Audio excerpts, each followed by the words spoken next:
Hey, what's up guys? Welcome back to another video. This is the Oval Criterium, which was in Fort Collins, Colorado.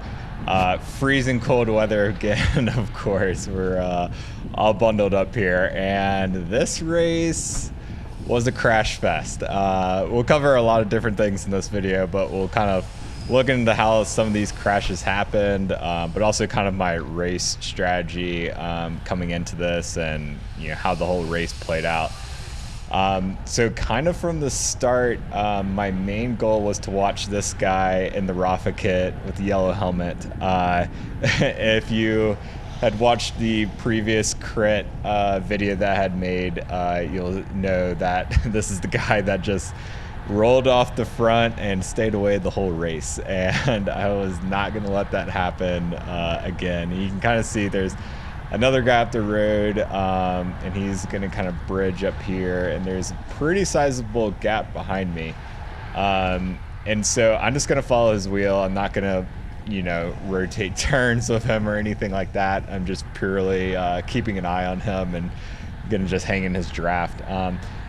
And as you can see, this course was very technical, which was, probably one of the reasons for a lot of the crashes in this race, along with the fact that I think for a lot of people, this is probably their first race of the year. I think this is my sixth race this year. So, yeah, it was just a recipe for disaster, along with racing with the Cat 4s, which, not all the Cat 4s were bad handlers at all, but, some of them probably weren't as good. So you can see in my rear cam, we have a pretty big gap here. And so he's going to rotate through, but, and if we were going to be able to get into a three-man break, I definitely would have rotated turns. But by the time my turn's coming up kind of right around here, I'd looked back and saw that the Boulder Junior cycling team had kind of organized and brought back this early race move. But yeah, this turn right here was the biggest problem turn. Super tight, and it had those columns as well. That turn was also pretty tight, and the rest of the turns were pretty fine, in my opinion. But apparently not so much for other people. We're not even 2 laps into this race, and we're getting flagged by the official, because apparently on the first lap there was a crash, and I guess someone was loaded into the ambulance or something. I'm not exactly sure. But our race got neutralized, and he said 1 lap neutral. So I'm like, okay, off to a great start here. One of the things I do in races like this is I always try and stay as far near the front as possible without putting in a ton of work, pulling and stuff, in order to stay out a lot of these kind of early race crashes. Here the official just pulls off, and I'm like, I thought he said 1 lap neutral, so we're all kind of just unsure. Are we have we restarted the race? What's going on here exactly? And so we're just still kind of rolling as if it's neutral here, and so we go through this turn, and then this is when the the official gave another signal, and then now we're okay, now we're back racing. We're now about 15 minutes into the race, and I was near the front, kind of patrolling on the front, making sure no early moves go, since I kind of knew the guys to watch for. But at this point, I'm kind of moving back, just looking to conserve some energy, especially when people are hammering at the front. I'm just going to kind of hang out here, kind of middle of the pack. I say middle of the pack, but it's the field has kind of been shattered at this point. But yeah, I mean, we're just kind of going steady here, and then all of a sudden, crash number 2. If we look back at this crash, it's just a simple overlapping of wheels. If you're gonna be overlapped on wheels, you really got to be paying attention and also have an out for yourself.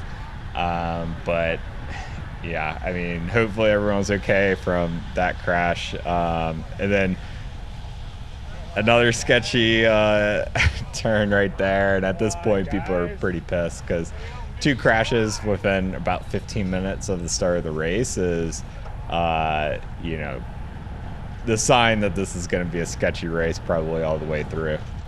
Before we get further into the video, I wanted to really quick shout out TPC, who's the sponsor of this video. If y'all don't know, TPC is a certified pre-owned bike retailer, and they have tons of bikes available. They offer a 30-day buyback guarantee, and you can also even trade in your current bike if you're looking to upgrade. You can either get like a store credit to apply to your next bike, or you can even get cash if you want to do that. So be sure to check them out through the link in the description, and let's jump back into this race footage. Skipping ahead a little bit, I'm still kind of in the same position. I'm kind of, just mostly hanging out middle of the pack. But, there's people are really not turning great back here. So I'm kind of thinking about, all right, let me move back up. But, it's pretty strung out into this point, but now you can kind of see people are bunching up a little bit at the front. So I'm just going to really kind of carry my speed. I'm not doing a ton of watts here. And just move all the way around the outside. I'm at 0 watts right now. I don't want to go all the way to the front though, so I'm going to kind of put on the brakes a little bit. And then here goes the attack on the right side. And so I'm just going to follow wheels here. There's no need for me to chase this back myself. When this attack goes, I kind of end up losing some positions, but not all the positions I made up. I'm probably like, half as far forward as I was previously. We're now coming into 4 laps to go, and now there's an attack flying up on the right side. So I'm kind of thinking in my head, all right, the race is probably going to stay fast for the rest of this race, and so I'm going to try and slot in here. I tended to take a inside line through this next turn because this was probably the most sketchy turn. And you can kind of see up the road right here, making that turn too fast, and the guy on the front wipes out, takes out like 5 people. If we, go back and play through this, you'll see, it's just a matter of poor bike handling and taking the turn too fast. Ends up taking out a lot of people, and then also this other guy hits one of those columns and just flips over it. So, man, hope everyone was okay from that one as well.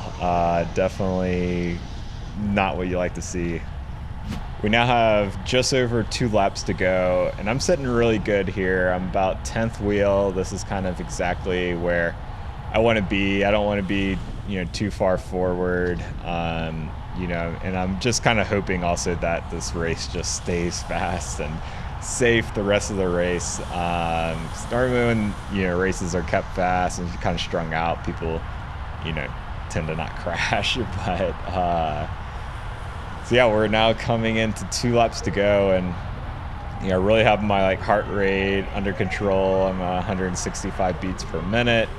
Typically in races I get up into the high 190s, so I'm feeling pretty good right here. But yeah, I'm just really trying to be mindful of not getting swarmed, not being put into a bad situation of, sketchy riders.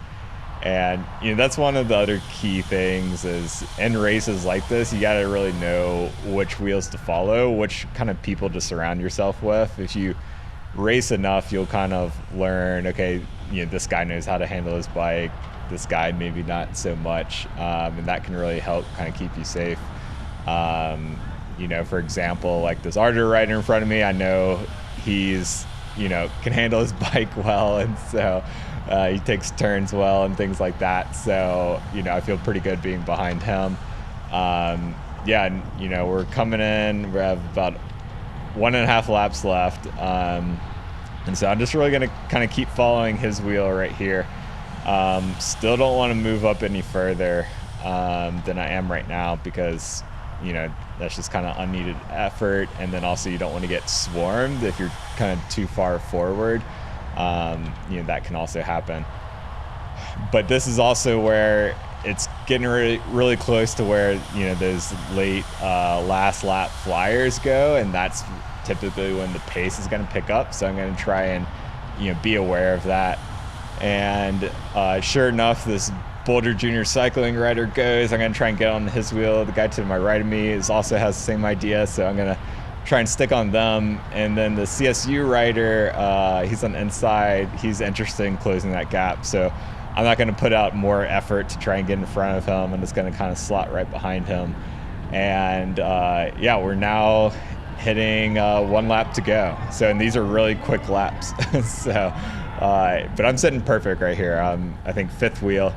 And yeah, right where I want to be. But the guys on front kind of start slowing down. So some of us go around these riders, and right now I'm kind of further forward than I would like. You know, being second wheel at this point is not ideal, but considering the rider that is in front of me, I'm pretty comfortable with this. I know he's very strong, and so I'm kind of thinking he's just going to go hard to the finish line. And, you know, so that's kind of where my head is at. But, you know, I'd still prefer to probably be like 4th wheel all through this rather than second. But, you know, when you don't have a lead out, that's just, you know, you got to take what's given to you sometimes. But he's going to kind of put in a little dig here.